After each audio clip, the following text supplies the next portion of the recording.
Hello guys, welcome to my YouTube channel. आज हम लोग लीगल मैगजीन्स के बारे में पढ़ेंगे। जैसे मुहावरे होते हैं हिंदी में, तो लॉ में लीगल मैगजीन्स होती हैं। फर्स्ट हम लीगल मैगजीन्स का मतलब देखेंगे, देन उसके अंदर देखेंगे क्या क्या वर्ड्स हैं। फर्स्ट आता है हमारा लीगल मैगजीन का मतलब, मीनिंग।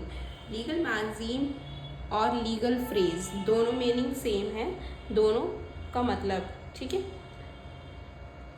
लीगल मैगजीम और लीगल फ्रेज एक्सप्लोर्स और एक्सपॉन्ड्स अ लीगल प्रिंसिपल, प्रपोजिशन और कॉन्सेप्ट।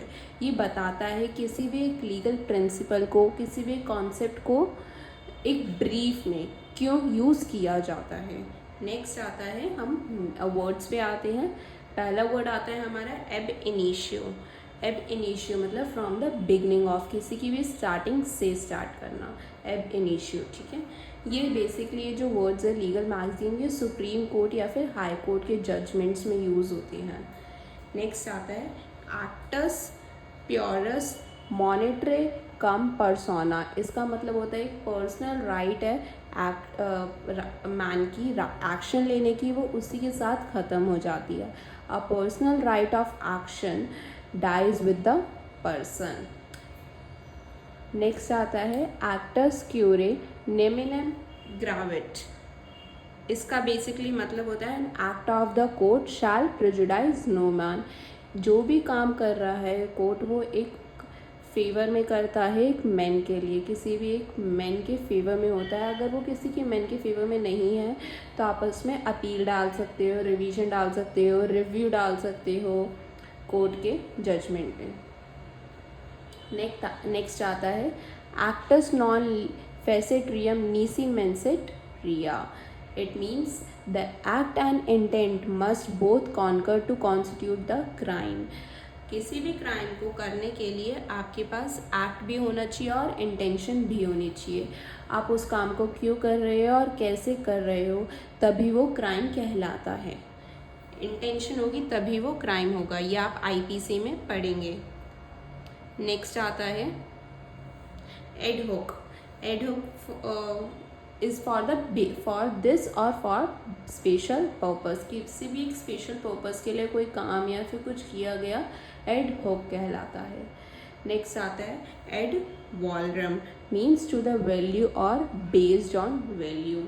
ये किसी वैल्यू पे बेस्ड होता है। जैसे हम कोर्ट में कोर्ट फीस देते हैं, कभी एप्लीकेशन फाइल करनी होती है या फिर कोई नया केस फाइल करना होता है, तो कोई वैल्यू या फिर टेंजेंट वैल्यू की मॉनेटरी वैल्यू निकालना, इनटेंजेंट वैल्यू की मॉनेटरी वैल्यू निकालना, तो उसके लिए एड वॉलरम यूज़ करते हैं, किसी की वैल्यू निकालना, मॉनेटरी वैल्यू। नेक्स्ट आते हैं हमारे पास एग्नोस कॉन्ट्रे नॉन एस्टी एडिडस।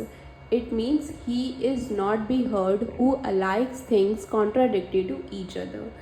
एक बार ही आप मुझ पे झूठा इल्ज़ाम लगाएंगे, मैं सुन लूँगी, बार बार आप वही चीज़ करेंगे तो वो कोई भी नहीं सुनेगा। ऐसी कोर्ट क्या करती है, एक बार ही सुनती है और उसके बाद उसको नहीं सुनती है। He is not be heard who alleges things contradictory to each other. बार बार किसी पे झूठा इल्ज़ाम लगाना कोर्ट नहीं सुनेंगी।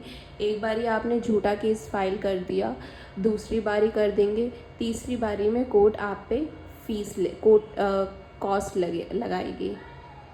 नेक्स्ट आता है ऑडी आल्ट्रम एंड पाट्रम, means no man shall be condemned unheard. एक बारी आपको किसी ना किसी को सुनना ही पड़ेगा। No man shall be condemned unheard, किसी को भी ना सुने कोर्ट नहीं छोड़ती है। अगर आप कोई बात रखना चाहते हैं कोर्ट के सामने तो आप रख सकते हैं। नेक्स्ट आता है एडनस कॉन्ट्रे नॉन नेसेट। इट मीन्स अबंडेंट और extreme caution does not harm. अगर आपकी सेफ्टी के लिए कोई भी प्रिकॉशंस लिए जा रहे हैं तो वो हार्म नहीं करते हैं कभी भी। नेक्स्ट आता है ऑक्ट्रे इनक्रम्बट ऑनस प्रोबेंडा। It means the burden of proof lies on the plaintiff. हमेशा जो प्रूफ होता है सबसे पहले प्लेंटिफ को प्रूफ करना होता है कि उसके साथ क्या क्राइम हुआ, उसके बाद डिफेंडेंट के ऊपर लाई करता है बर्डन ऑफ प्रूफ। ये एविडेंस एक्ट में पढ़ेंगे आगे। नेक्स्ट आता है एक्टस रियस, अ गिल्टी एक्ट और गिल्टी डीड। क्या आपने गिल्टी एक्ट किया है, क्या गलत काम किया है, तो एक्टस रियस। Thank you, like, comment and share.